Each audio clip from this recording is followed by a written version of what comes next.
Okay, Ming here. Someone had a question regarding whether or not the Moza Aircross 2 would be able to handle the Blackmagic Pocket 4K, Cinema Camera 4K with my matte box, and I threw something else into the mix. I put in the SLR 10mm, which is a heavy lens on that. And not only that, but I also put on the SLR Magic variable ND filter. So I have all of that on there, and you can see it's handling it really well. It's handling it nice and smooth. Let's see if we can slow down the speed a little bit so it handles it gently. We'll go down to 40%. What I'm doing basically is I'm rotating the power down for basically how fast it'll rotate given my movements, so that if I wanted something really gentle and that sort of thing, or dropping it low without any really terrible changes in position, I can go back and forth nice and light. So even my jerky fast movements from side to side will make this more smooth. And double tap always brings you back to center. But it handles it really well. As you can see, I put on 2 of the small rig weights on the extension of the arm. That's to counterbalance that heavy lens and, of course, the matte box on top. Matte box is actually pretty light, so there isn't a problem with that. What I'm going to do is I'm going to, because I didn't put the follow focus on, I forgot to bring that. I'm manually adjusting the lens here. So I'm going to hit this a little bit. I'm going to drop, I'm going to use my, there we go. And all I'm doing is I'm adjusting a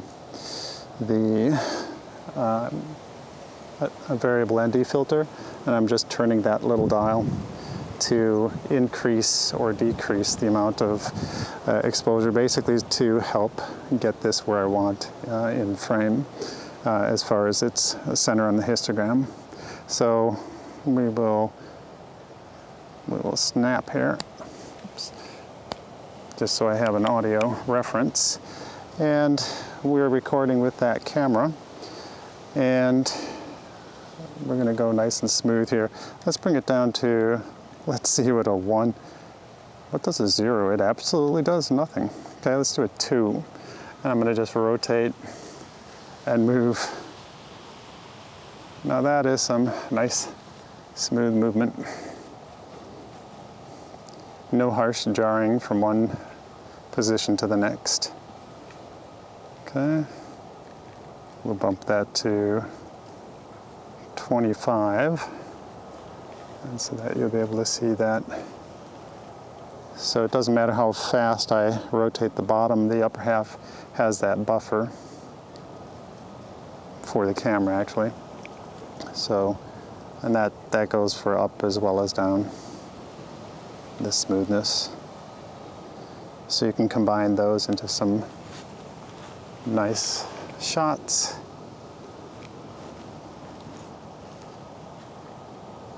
Positional changes, like from that little piece there and rotating around it.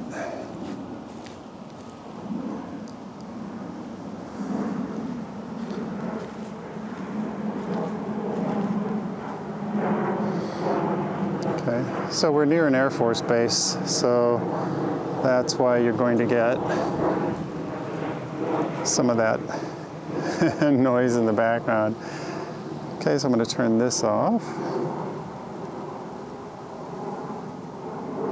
But it does work really well. This takes a 7-pound load, and there isn't a problem with this weight on here. I've actually had this on here with the follow focus. Again, I just forgot to bring it today, but the follow focus on here adds extra weight, and it still is able to handle it. It does it smoothly. Like I said, you just adjust how fast you want this to transition and so forth. And The only thing you have to get used to is the weight load here. And that's why I extend it out with my hand. I'll usually set it on my hip, that sort of thing. Or I will hold the trigger down and move it forward so that I can shoot from the hip basically. And if we're doing scenes that don't require a lot of movement, I can just, you know, position myself on the hip like this. And that keeps things nice and steady. And it saves a lot of the arm work, so you don't have to fatigue yourself too much. Whoa.